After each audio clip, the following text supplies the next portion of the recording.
Hello, everybody, and welcome to The Key, where we discuss ways to unlock efficiencies for your teams on the road. My name is Lee Adam, and I'm a mobility consultant and a vehicle reimbursement program expert here at Cardata. Just to remind everybody, this is the podcast that dives into the strategy behind company car programs. We discuss everything between day-to-day operations, spend optimization, and fair market benefits to ensure that you're using your vehicle program to its maximum potential. And that's the key. We're going to dive in. All right, so today's theme and today's topic surrounds safety. Safety on the road and safety for employees. We're also going to be talking about safety for organizations, how to reduce the risk for your organization and reduce the liability on your company.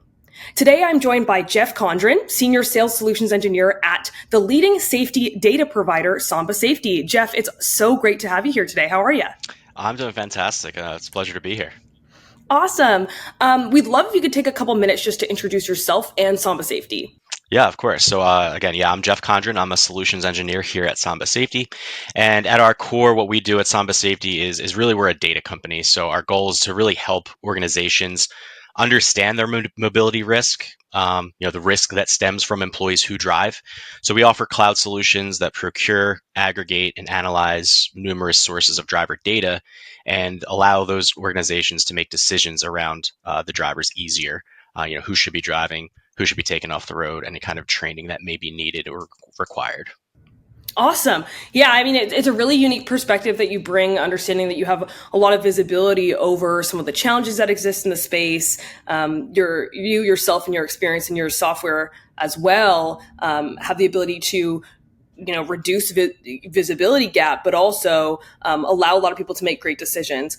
And I'm curious in your perspective, Jeff, because here at Cardata, in our particular customer group, a lot of them are juggling both company-owned fleets and what we call employee-owned fleets, right? Because organizations that are pursuing a reimbursement model, they typically are enabling their people to drive their personal vehicles for work. So what are really the key differences between managing safety as traditionally assumed under a company-owned and company-managed fleet model and what we call this employee-owned or gray area fleet model?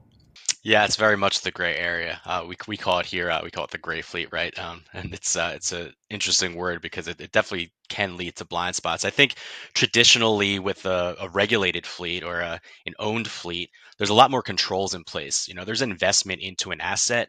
Therefore, you're going to have some stringent rules on what qualifies someone to drive that vehicle, how frequently you're going to be checking on data or behaviors to make sure that they are still in compliance. And especially in the regulated side, there's a whole federal organization really dedicated to making sure that these regulated drivers are in compliance. And if they're not, it really can fall down onto an organization and their DOT. So unlike the traditional owned side of things, the hired non-owned, there's a lot less emphasis there. There's not a whole lot of technology that allows organizations to have those same kind of stringent policies around those drivers.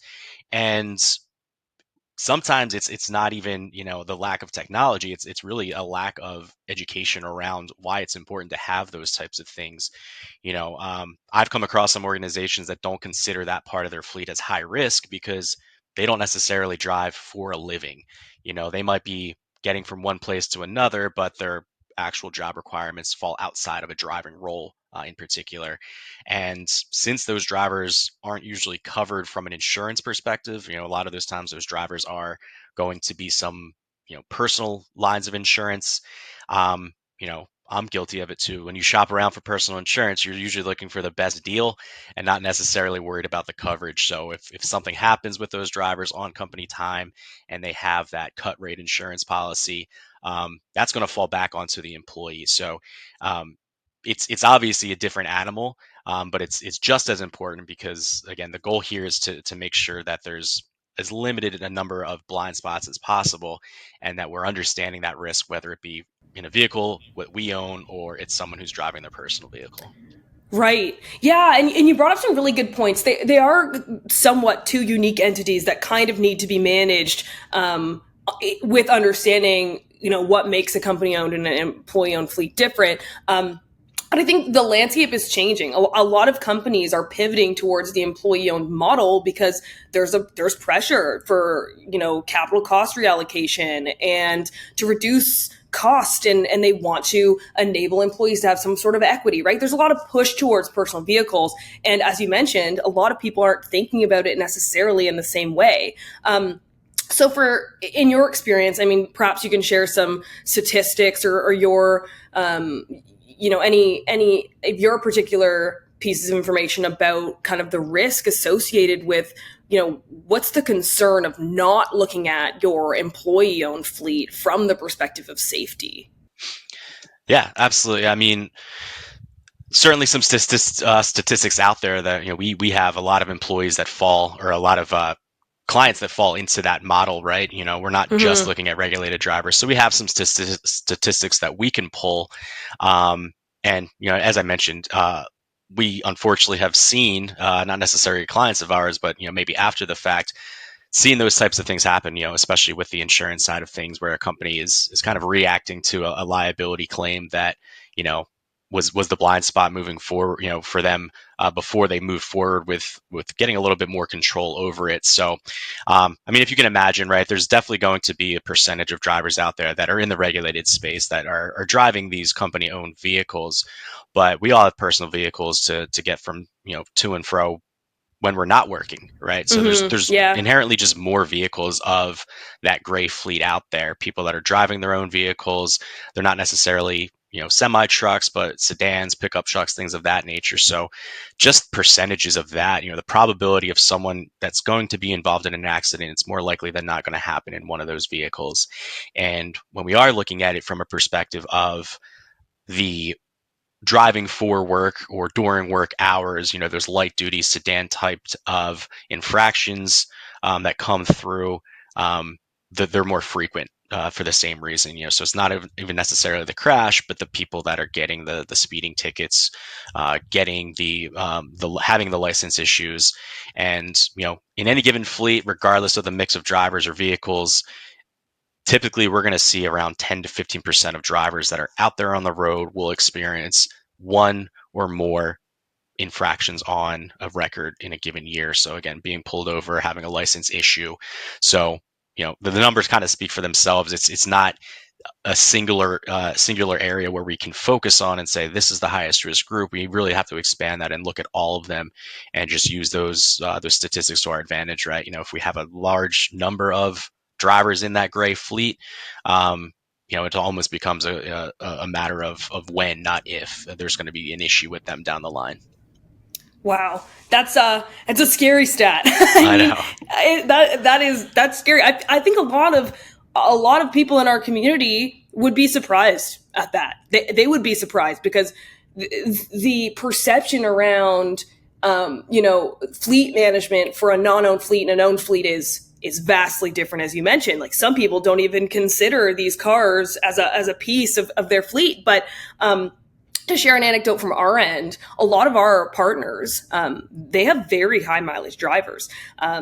We, particularly in a fixed and a variable rate model in which you're reimbursing geographically sensitive rates, that can be 100% tax free. That model is actually designed by the IRS for high mileage drivers. So for those who are driving over 5,000 miles. So we have a lot of people, sales reps, field service technicians, who drive for work, right? They might not be CDL drivers or operating big trucks, but they drive for work. And a lot of the time, the safety of these people isn't put at the forefront. So I think hearing those numbers is really eye-opening to understand, okay, now we need to move forward and address this so that we don't have these blind spots.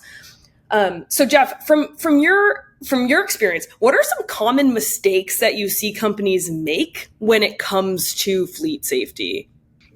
Yeah, and this could be across the board too, right? Typically, there's going to be some stringent policies around those regulated fleets, but one of the main things that I think is a definite no-no is just not having a driver policy, or Mm, maybe having one and not enforcing it, right? So you're going to have a document they sign off on, but you're really using that to go back to when something does happen, if you ever find out about it. So, we'll commonly see, all right, well, we have a driver policy. We're pretty strict with hiring standards, but after that, they're not adhering to those standards anymore. So it's great. You're a great driver today when we decided to hire you, but 5 years from now, who knows? So it's not only just having the policy, but continuing to enforce it, and then continually evaluating that risk over time. And then another thing that we see, because there is a lot of different technologies and solutions out there that will help understand fleet risk in its Hmm. essence. And so we come across a lot of organizations that have a lot of great things in place. So they can pull data, they can see that data, but then there's no action. They can identify where their problems are, but they're not doing anything to really address it. Maybe they go back and change the policy and make it a little bit more strict, but there's really no actionable data that they're using. They have the data, it's just not being, they're not taking that next step. So I think that's very important, right? It's knowing isn't fixing. So just having some data in front of you is great, but there needs to be something done with it to make sure that you start to improve over time.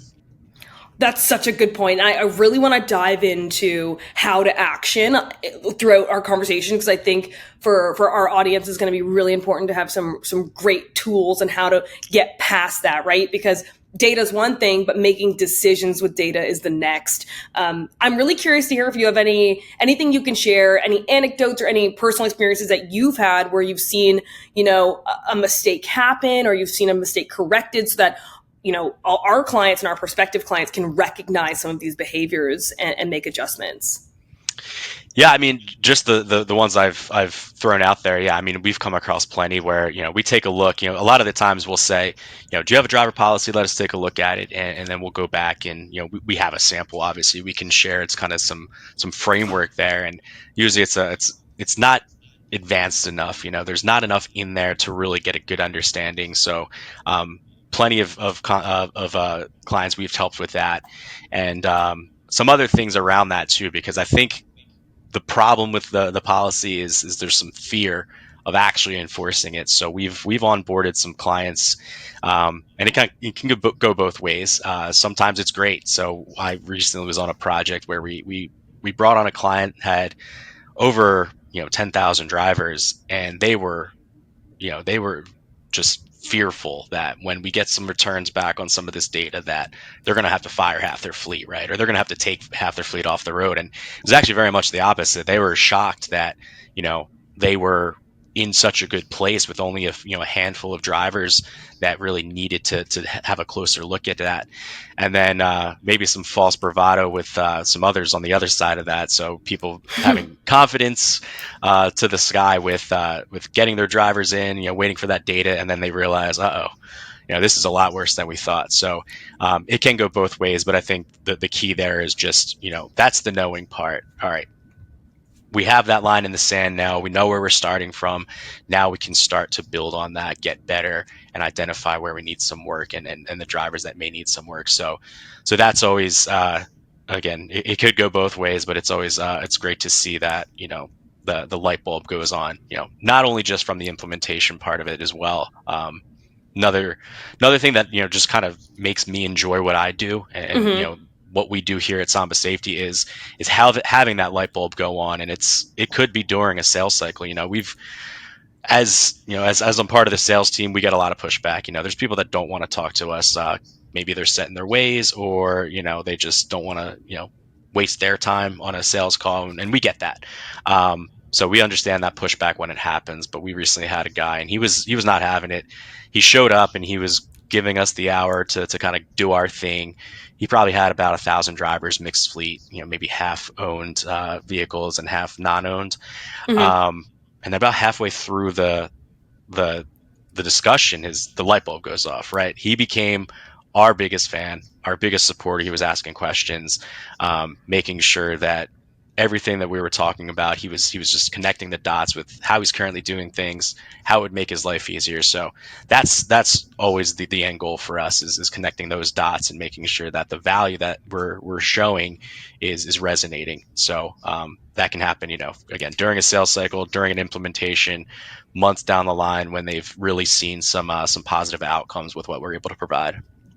I love that. As somebody who has been in the sales world and continues to exist in this consultative nature of the process, it's always so great to see when you're able to actually create really high value for somebody. And you probably know better than anybody, there is no two fleets that are the same.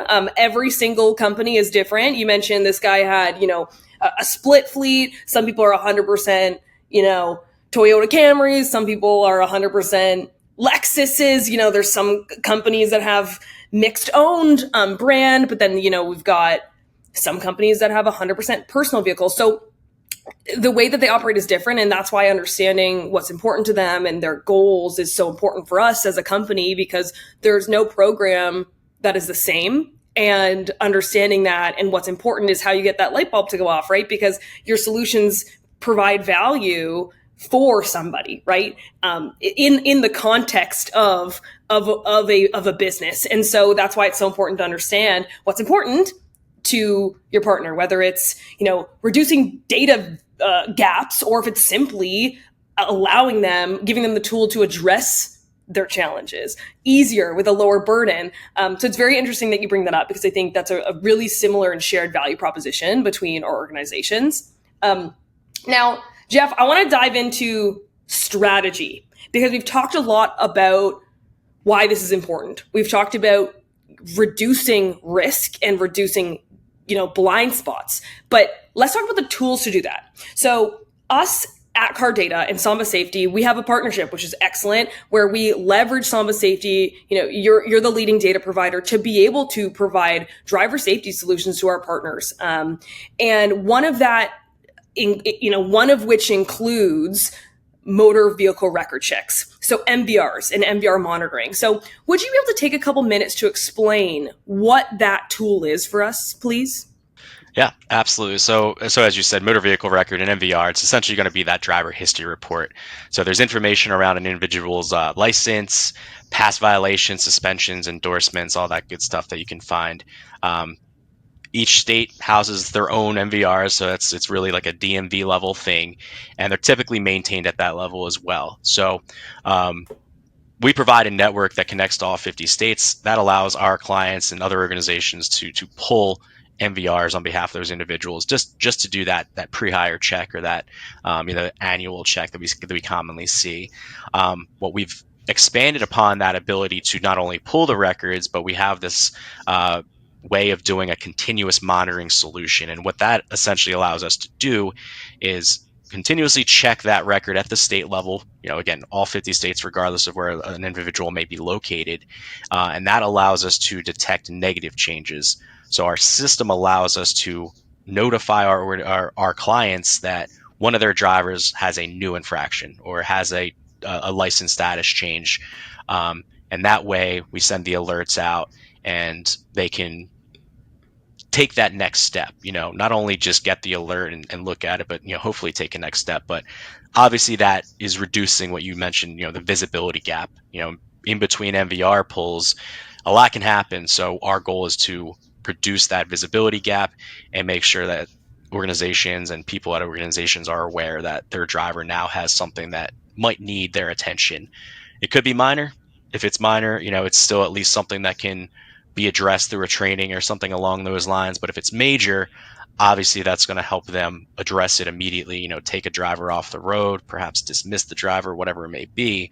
But the goal there is to reduce the visibility, but also reduce the risk. We don't want drivers out there with major violations where their license is now no longer valid or anything like that. So that monitoring solution hopefully is going to reduce the risk inherent with those drivers as well. That's awesome. Yeah, really great context. A lot of people probably haven't considered going this route before for people in personal vehicles. So it's interesting to get your definition and understand how, MVRs themselves, the concept of MVRs exists, and then how does that exist in the context of monitoring. Now, if an organization does pull an MVR, they're using monitoring. They get their MVRs back. Can you talk to us a little bit about how MVRs are read and scored? Yeah, so again, 50 different states. The scoring methodology is probably going to vary in about 50 different ways, right? So certain states have point values, certain have, no more than a certain frequency of events before it may have an impact on the license. So that being said, I mean, the boring side of this is we essentially have a huge table of all the codes that states use to identify violations. So we've made that all the same essentially. We've normalized all of those different codes, so that allows us to have an apples to apples comparison. So a speeding ticket in one state is going to be equally viewed as a speeding ticket in another. So that standard scoring model then allows us to associate risk to these drivers regardless, again, of where they may be located. So the score is going to be, you know adjustable. We have a standard model, but that score would then equate to a specific color. And it's like a stoplight: green, yellow, red. Green's going to be low to no risk individuals. Yellow is going to be maybe in between. They're still within policy, but maybe some emerging behaviors we can know about and get ahead of. And then red would be that high risk group. Typically, the red people are going to be various levels of things that may qualify them to be in the red. Hmm. But again, it's that stop. It's the alert. The red flags go off. We want to hone in on those drivers to understand what it is that's putting them into that category, because that is the biggest risk that we're facing. So we want to make sure we understand that as best as possible. For sure, yeah, I think that's awesome, and the consolidation of the data across states is a huge value add for that burden that you mentioned on some of these administrators, and moving through and making sure that there's a solid comparison point. I want to address the red records. The red records, that's the scariest thing for an administrator to see, is when that red color pops up. So how should businesses go about addressing the red when it occurs? Can you walk us through what red can mean, and then what you suggest businesses to do when that pops up? Yeah, for sure. Yeah, so like I said, red can mean a lot of things, and it really just depends on what's contributing to that overall score. Hmm. Like I mentioned, it could be someone with a major violation. They got a DUI. That's definitely something that we want to understand and know about right off the bat. So certain violations, especially the ones that are major, will automatically put someone into the red. Um, Obviously, any kind of invalid license, I mean, legally they shouldn't be on the road, so we're going to hold that same standard. So again, anybody that has a status other than valid as their license status automatically would be into the red. And then you have that other group where it's maybe more of your habitual offenders. It's people that have a frequency of getting violations. All of them may be minor in nature. A speeding ticket here, roll through a stop sign, following too close, things like that. But when we aggregate them together, that total score indicates that there's behaviors here that need to be addressed, because this person is not only just getting one violation but multiple. So we want to make sure that we are taking a look at that. So obviously different degrees of severity there. So every organization is going to be different on how they adjust or react to those things too, right? There might be in the policy, a DUI is going to be grounds for dismissal. So if they see that come through, that driver's gone. But it's not always that cut and dry, right? What we typically see is that most of the time there's an invalid license. Hmm. Around Yeah. 80% of the time, I think it's usually due to administrative reasons. Not necessarily someone was speeding speeding their life away, and they got caught so many times. It's typically people that forgot they had a court date, so they missed a court date, and the Hmm. state took action against them, or they didn't pay a parking ticket, didn't pay a fine. So those administrative reasons, what we want to do is be able to provide you with the data behind that and see, all right, someone's license is suspended or revoked for some reason because they forgot to pay this fine. So we can then have a conversation, give them the time they need, get to the courthouse, get that fine paid, and get your license reinstated so we can retain you as an employee. So our goal here is not to just single out people and fire them because they're in the red, right? It's about giving organizations an easy way to access this data. Um, again, reduce the workload down. So they're not looking at their whole fleet. They're just looking at that red category, and they can then start to understand it and work with those individuals and getting through that and overcoming those issues. So we just want to provide you tools, provide organizations tools that make those decisions easier. Here's the data. Let's understand it. Let's have conversations that are meaningful, and then we can have a better understanding and a better feeling about the decision we're going to make regarding any given driver. Right. Yeah, it's an excellent point. And it does help sort and reduce some time spent, right? Just looking at the red, making sure you really understand it, and making those decisions for an organization to ultimately protect them, protect their risk, and make sure that the organization and each driver is compliant. Now, you mentioned there's MVRs and then there's monitoring, right? So can you walk me through what the differences between these types and how organizations can choose what's best for them? Yeah, absolutely. I mean, the MVR, the monitoring is very much reliant on that MVR, right? So monitoring is just going to capture any changes that are made at the DMV level and just procure a new MVR. But I think there might be a little bit of a misconception out there that if you pull with any degree of frequency, you're essentially monitoring, right? We pull annually, we pull biannually, quarterly, and that's really not the case. As we discussed, the visibility gap, there's still going to be some time between where a lot can happen. So the monitoring really solves for that. As I'd mentioned before, we'll automatically trigger on a new event and make sure that the organization would know about it. So that solves for that visibility gap, and the goal is really ideally, especially on a gray fleet where you're not adhering or have to adhere to a regulation around pulling an annual. Our goal is to just get rid of the annual pull altogether, right? If you think about it, we're going to let you know anytime you need to look at a driver. So there's no need to pull 1,000 MVRs where only 80 or so of them may be ones that you really need to look at. You've spent the time, you've spent the money, you've spent the administrative burden of having to review all 1,000 of those, and we want to get that out of your hands. We want to make sure that we'll let you know when you need to take a look at something, and then you can get back to doing more important things with your time. Yeah. It's so great. And I think one of the things that our team really loves about continuous monitoring is simply, not only is there a peace of mind behind, hey, I know I don't have visibility gaps. I know I'm not just pulling MVRs once a year randomly when we decide to do it.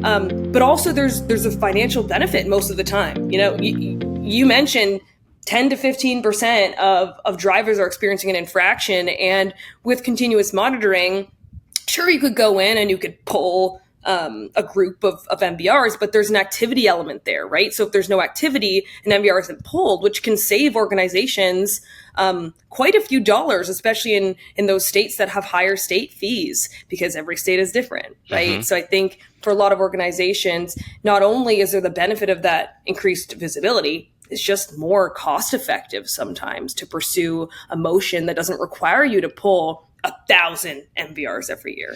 Yeah. So it's an interesting comparison. Yeah, exactly right. And that's really where the cost savings can come into play. These things aren't typically cheap, especially in those states where they have a higher dollar amount tied to them. So, if we can repurpose those dollars or even save the money, I think that's the ultimate goal, because it's not just the money, right? It's also the time that it takes to go through these. And as we mentioned before with the scoring, if you have a lot of different states that you're operating in, one MVR is not going to look like the next, across the states. And that's what we're, again, trying to normalize for you, automate it as much as possible, and make sure that, if you look at an MVR, it's going to look the same as the next one. But hopefully you're not going to have to look at too many, because we're going to let you know what you do need to look at and give you that time back, which I think is just as, if not more valuable than the money aspect of it. Definitely. Hey, we'll take it all, right? We'll take it all. I love that. And, I want to address perhaps one more misconception that, monitoring versus annual pulls or MVRs are maybe best suited for a type of fleet. We talked about earlier in our conversation, the CDL drivers who are on the road every day driving big rig trucks, and that's one thing. And then we've got these gray fleets. So a lot of people want to know, hey, am I fine to just do an annual pull if I've got salespeople on the road in personal cars? Am I fine to do an annual pull if I have field service techs in personal cars. So, what would be the pros and the cons of pursuing each method? And is a certain type best suited for a specific type of fleet? Yeah, I think the misconception too is around, if my drivers aren't regulated, why should I need to? There's going to be more, as we said, scrutiny around those types of drivers, and typically you'll see those larger fleets, or the professional drivers will say those are typically organizations that, if they're not, they should be monitoring for sure. But that's not the only group of drivers where there's risk there, right? And that's what we've been talking about. So it doesn't necessarily fit a mold. So we've worked with companies where, yeah, they might have all regulated drivers that drive, semi trucks, and great, we'll work with you. Um, but we also have clients that are in the rideshare space. We have clients that are retail deliveries, or not exactly long hauls, but here and there throughout the day. So I don't think there's a vehicle type, a specific driver type, even an industry type where we're best suited. Essentially, anybody that can get behind the wheel, during their time of work, we believe that the organization should be monitoring those drivers that are doing that. And again, that is not going to be specific to any one industry or one fleet type. In terms of what would work best, again, we're always going to push for the monitoring, not just because that's what we do, but because that's the best way to understand the risk. Pulling annually is a lot better than not pulling at all. Pulling biannually is that next step. It's better than the annual pull, and you can continue to go on and on. But at some point, it's going to cost a lot of money to do this manual pull of an MVR every so frequently. So that's where the monitoring comes into play. Again, we would advise that anybody that can get behind the wheel at any given time should be monitored, and that's going to make sure that the organization understands the risk inherent with those drivers, again, regardless of their job function or what type of fleet it may be. Yeah, and we appreciate your expertise there. Really good perspective for our team to be able to hear. Now, let's talk about when an issue is identified. Oh no, an MVR is pulled, somebody's in the yellow, somebody's in the red. We know there's been a status change on the record. So, how do we help prevent that in the future? So before these lapses occur, and then how do we also help to remedy that? So can you talk to us a little bit about why driver safety training is important and how driver safety training can come into play here? Yeah, absolutely. And this is that action piece, right? As I mentioned, some companies have all the data, but they're not taking that next step. This is where having a safety policy, having training as a part of that policy, is a huge benefit, because what we're able to do is help identify when these things happen. We can help identify trends that we're seeing within the data, and that way it's a clear cut understanding of problem areas that need to be addressed.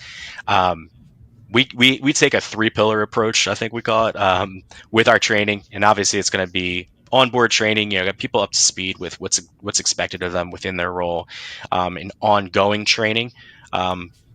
What we've discovered is really that we as humans, we have a forgetting capability, right? It's called the forgetting curve.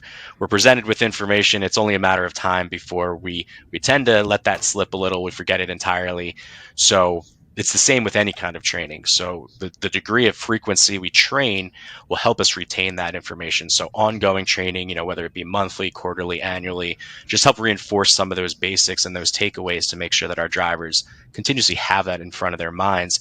And then the reactive approach, what we call remedial trainings, is going to be taking action when something does happen. So someone gets a speeding ticket, let's make sure that they take a speed training course to ensure that this behavior doesn't escalate in nature.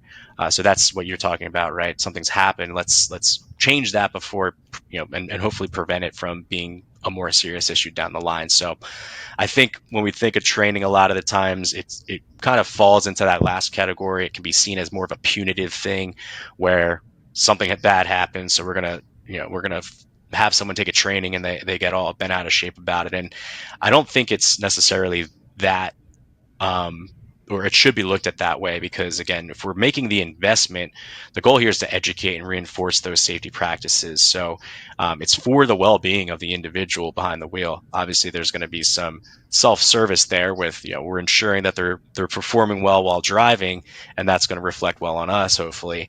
But I think what's also to consider with the gray fleet side of things as well is these aren't professional drivers. CDL holders go through a stringent training to make sure that they are able to do that job. So a lot of us that are out there behind the wheel, even going, from home to the grocery store and back, or, running up the street to grab coffee for the office, we don't have that same background of training. So there's not a lot of us that have a thorough understanding of, I think, what's, should be expected out there. We have experience driving. We just don't have, the key takeaways. If something does happen, a training will help reinforce those and hopefully be able to change those behaviors as we build upon that knowledge around driving. That's such a good point. That's such a good point, especially, high mileage field sales reps could drive anywhere between 10,000 to 45,000 miles per year. We have reps on the road who drive a ton of miles for these big territories. They might be whipping in an SUV. They could be tooting along in a sedan. Regardless, they have not been provided a driving for work training a lot of the times, right? These organizations don't push that because they say, oh, we give you your sales training, we tell you how to sell in a SKU at a store because that's your job. But the actual element of driving for work, which could take up hours per week, thousands of hours per year, is really not leveraged. So I think it's really important that you mention that. And we talk about proactive training and we talk about reactive training types. Right. But when we get to nitty gritty of it, what are we training on? So what are the types of trainings that exist with Cardata and Samba Safety? Yeah, absolutely. So our specific training catalog, it's all online. So this is going to be online video-based training. It's also mobile friendly too. So we're pretty device agnostic. So we want to make it easy to get it into the hands of the people that need to take those trainings. So whether it be a laptop, desktop, phone, tablet, pretty accessible and fairly short in nature. Our goal is not to have someone sit in a classroom and go over 4 hours of defensive driving where only, 15 minutes of that lesson may be applicable. So these are very targeted trainings as well, making sure, our goal really is, again, get someone in, get them trained, get them out, get them back to what they were hired to do, right? We're not trying to waste anybody's time or pay people to sit through trainings that are too long. We also don't have, we know we don't have attention spans to really go much longer than that anyway. But yeah, our catalog, it really runs the gamut of anything that is either a pre-vehicle inspection, and this could be regulated or not, just making sure your headlights are working before you hop on a long road trip, make sure your brake lights are operational. So everything from that, before we even start the car, all the way up to a post-incident training. And that could be, post-accident procedures, that could be just a follow-up on a training refresher, and then vehicle specific as well. So again, 18-wheelers to sedans, everything in between. So it really helps someone who's watching a training really convey what they're learning through their own experiences. Someone taking a training where there's a box truck featured, but they drive a coupe, it's not going to resonate. So we make sure that we're delivering those trainings to the people that need to see them in the vehicles that they would be used to seeing and driving. That's great. Yeah, it helps to really context set and to understand what's needed for a specific person. And when we get into the nitty gritty of it, what benefits should a company expect if they are to implement this level of independent, individualized driver safety programs? Yeah, I mean, there's a lot of benefits, and they kind of are all connected to some degree. So, right, you're going to see better driving habits. Hopefully, those better habits, you're going to see a reduction in any kind of violations that a driver may be getting. Better habits, less violations. Hopefully, a reduction in accidents. That's going to then have the next domino fall, less costs around those accidents and claims. So a lot of good things that can come from this. But again, as I mentioned, it's an investment into the drivers themselves. So we've actually gotten a lot of positive feedback from our courses in our catalog where drivers have taken it and they don't feel that burden of, I have to now take a training, oh, this is the end of the world, which we can, depending on the training and the content. I know I've sat through some pretty brutal trainings before, and it's like, when is this going to end? But we've gotten positive feedback around ours, and that's always good to hear. I think at that level too, when you make the investment into the drivers and the drivers are reacting positively, that's really going to reinforce the safety culture you're trying to build. It's more of an we're all in it together. So hopefully that driver buy-in creates that contribution level where we're all understanding that we have an issue here, or that these are things we need to clean up and work on, and that's going to really allow that culture to continue to grow. Yeah, that's such a good point. It's such a good point. When we're all in this together, we all understand our risk and our status and how to drive safely. It helps create a culture where everybody's aligned, and we're excited to get in the car every day. We're excited to do our jobs. I think it's a great point, Jeff. Yeah. Now, I want to wrap this section of the conversation really just understanding the idea of risk and a company's risk profile and what that means for an organization. So how does dissecting this data, pulling MVRs through monitoring and applying training, how does having this insight help to understand patterns and manage and mitigate what is considered a company's risk profile? Yeah. So risk profile, and kind of referring back to what we said, right? There's a lot of data out there. A lot of companies have that data at their fingertips, but they don't know what to do with it. Right. Or it's siloed, right? They might be looking at one system for one thing and another system for a different thing. So if we can pull that all together, our goal is to be able to have those insights, see how it all works together, so we can use that to trend the data and identify trends where we know there's problem areas. For instance, a lot of the times we see, well, we don't know who to train. We don't know what to train on. So let's use the data to our advantage. We can have these MVRs that can show us, here are the most frequent violations that we're seeing across our fleet.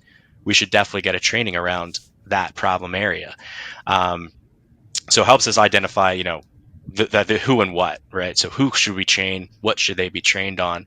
And then those aggregate options allow for options across the board, right? It could be based on a hierarchy. We can identify certain groups that may be problem children versus others that are doing very well. So we can go as granular as we need to at the individual level to help an individual person and put together a personalized intervention strategy there.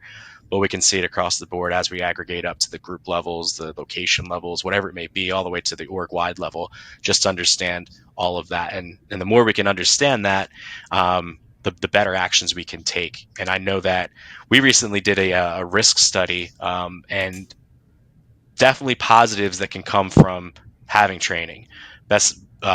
Definitely positives that can have having the monitoring side of things, but the biggest positive is when you combine them. And what our report recently discovered was when our clients that have married those two, so they have the monitoring as well as the ability to take action on those items, we've seen a reduction in violations by 77% in 12 months. So I mean, wow, a huge positive there. So that risk profile and understanding it and reducing it, a lot of different ways we can do that. You're going to see reduction in the violations. You're going to see the reduction in crashes and the costs associated with it. And as we can see, a reduction in those events that really can cause the ups and downs of the risk profile. So our goal is to use the data to our advantage and just hopefully see the reduction over time. Really allows us to track the efficacy of what we're doing. It's just shocking numbers. It really is shocking numbers, and it's so great to hear. And that's why Cardata has such a great partnership with Samba Safety in offering continuous monitoring and offering driver safety training with that. Because when you marry those two services together, you close your visibility gap. You can see what's going on. You're not overpaying. And at the same time, you can address what's going on proactively and reactively in a way that really completes the full cycle of understanding of your risk. And also reduces that risk at the same time, which Yeah. is it's great. Really good to hear. Okay, so I'm a company. I've heard this conversation. I think to myself, this sounds great. I want to implement it. I want to onboard. Can you walk us through a little bit of of the traditional onboarding process for pursuing a solution like this? Yeah, pretty easily. Obviously there's the discussions, there's a contracting, but once we get all through that, once we're signatures on paper, we're ready to go. We'll scope out the project ahead of time, and it really kind of depends on the complexities there. And when I say complexity, it's just there's going to be different packages and different data sources, but Mm-hmm. we'll scope all that out. But really, the lift on the side of our clients is very minimal and very intentionally minimal, because we want to, again, take this out of their hands. So we have a great team. Our onboarding team is phenomenal. I mean, this is what they do every day. They've helped thousands of our clients, start from scratch, from day one. And we really use the onboarding experience as a way to really showcase, again, what the system can do. But here's how you're going to be able to take care of this, on an ongoing fashion. So we use that as the training tool in their own environment, their own data. Go through those questions, those concerns, anything that needs to be addressed. But we're really there to help through that process. Now, again, typically what we're going to try to do is relieve the burden as much as possible.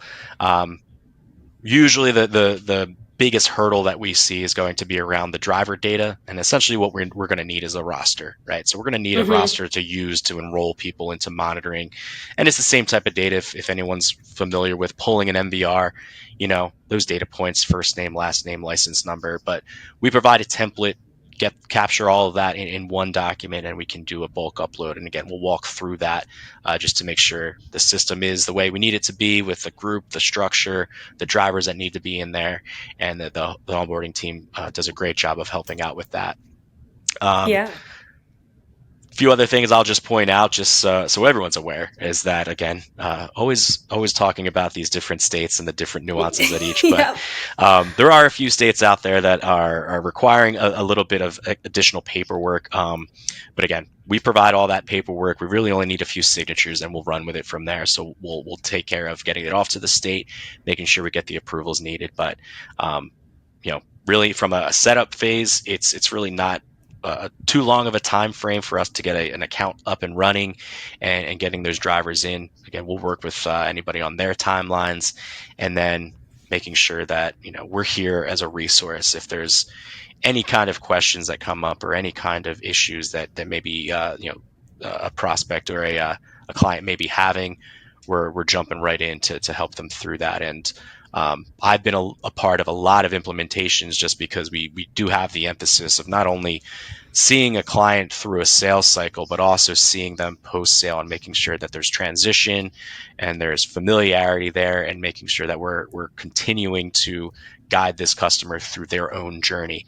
So the customer journey is a big part of our emphasis here, and we're making sure that we have the team, the people, the resources there to make sure that every experience is going to be positive.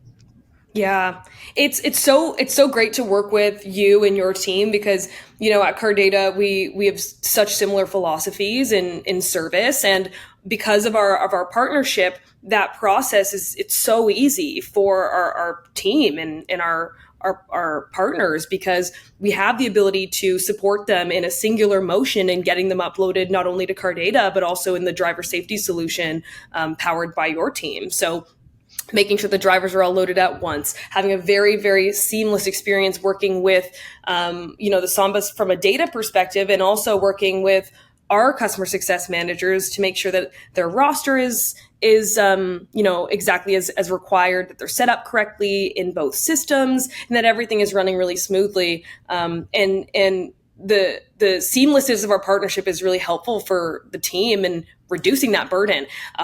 I actually think a lot of people think this is harder than it is. And then when you get into the system and you understand the data, it's quite simple. It's really quite simple. It's just, hey, we're getting these people uploaded. We consolidate this information across states, and once we have all the permissions in line, it runs. It runs and it's good, Yeah, right? exactly right. And I'm sure that there's, I mean, I've been through a few myself, and there's definitely implementations out there that are daunting, Right. certain systems, and we very much are aware of that.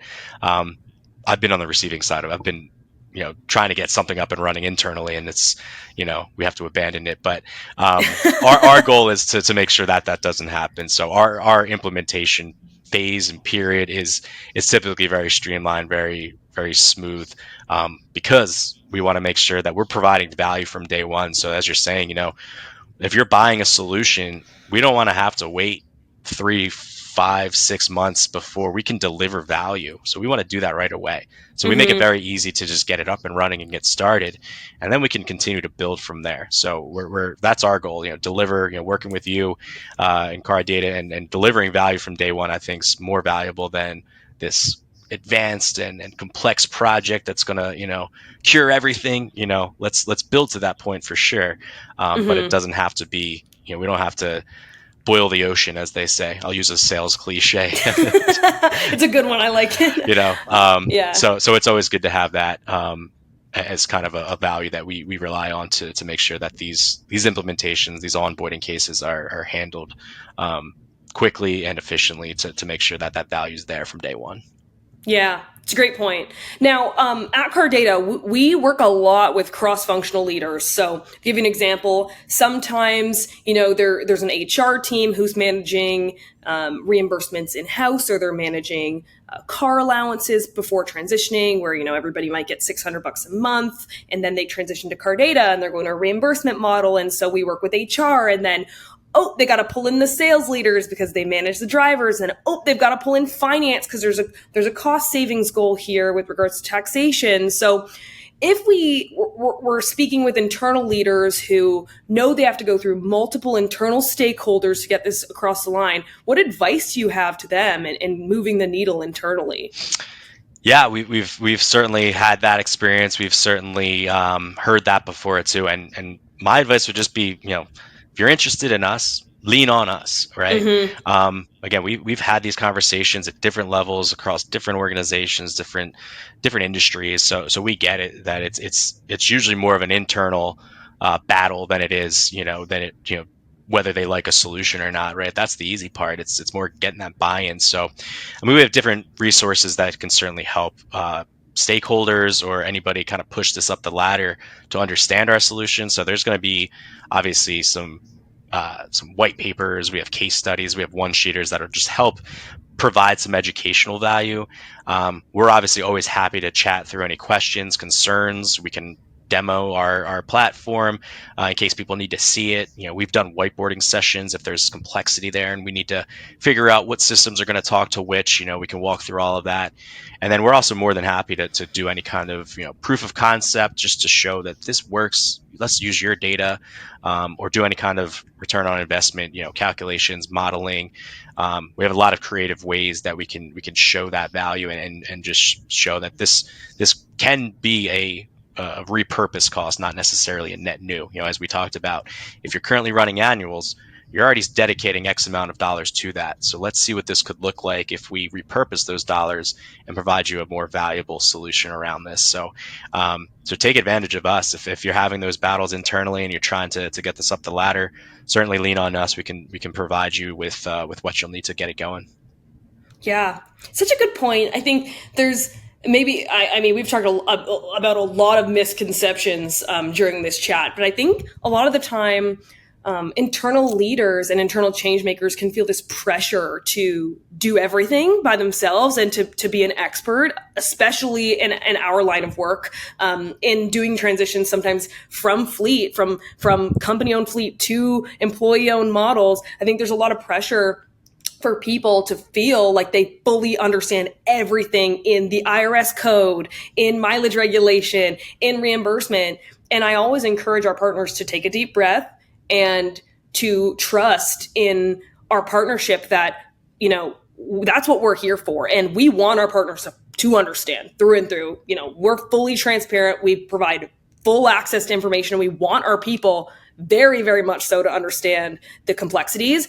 But at the same time, we're here for that. We're here for that. That's our job. And, I want everybody to think about driver safety solutions, with Cardata, powered by Samba Safety, to be the same, right? Like they don't need to know everything, but they do need to know that Cardata and Samba do, right? Like we do, and we can help them. So I think that's a really, really great point, is to not be afraid to lean on this partnership, to lean on your solutions engineer and your customer success manager and ask them for help, because that's what we're here for. So I really think that's a good point to make, Jeff. The other thing I do want to note is, when we talk about risk and we talk about safety reduction, there are other things to do that can also support. MVRs is a great tool. Safety training is an amazing tool. And the other thing, of course, is insurance verification, right? Cardata has a really great insurance verification system in which we continuously check insurance, not only for compliance to IRS regulation, which is a really important element of fixed and variable rate programs that we run, but also just to help reduce risk for organizations. And when you marry your reimbursement model to driver safety solutions, you really close the gap. You really, really, really close the gap, which is just an awesome place to be as an organization, and understanding that you can, again, take a deep breath and ensure that you understand your risk profile, and that risk profile is reduced. Yeah. And that's why I love our partnership as well, because we get asked that a lot, can you verify insurance? And it's like, listen, we'll let the experts take care of that. We'll take care of this part. And that's why it works so well. So we can cover all those bases for the organizations, especially the ones that may have the gray fleet, as we're talking about, so they can really make sure that their bases are covered. Yeah, it's such a good point. And, to end on a great note, I think our partnership together, it allows us to leverage our expertise in a way that serves the market really, really, really well. And thank you so much, Jeff, for coming in as an expert to educate, because a lot of this is going to be new. A lot of this is going to be new for partners, our prospective partners. The concept of needing to take a look at this is going to be new, and then the solutions and how to do this with Cardata and with our the leading data partner is going to be really important to them. And we want to encourage everybody, if they are curious and they are looking to explore this, to just reach out to us, right? Reach out to Cardata. We are supported by Samba Safety fully, which is an excellent partnership in which we can really make sure we're building something, as you mentioned, Jeff, for you, for your needs, in a way that truly supports what you're looking to accomplish as an organization. Okay, well, Jeff, thank you so much for being with us today. We really appreciate it. Yeah, it was my pleasure. Had a great time. Thank you for having me. And as you said, if there's any questions out there, feel free to reach out, and we're happy to jump on a call and discuss more. Awesome. Well, thank you so much for joining us, everybody. This has been The Key, and drive safe.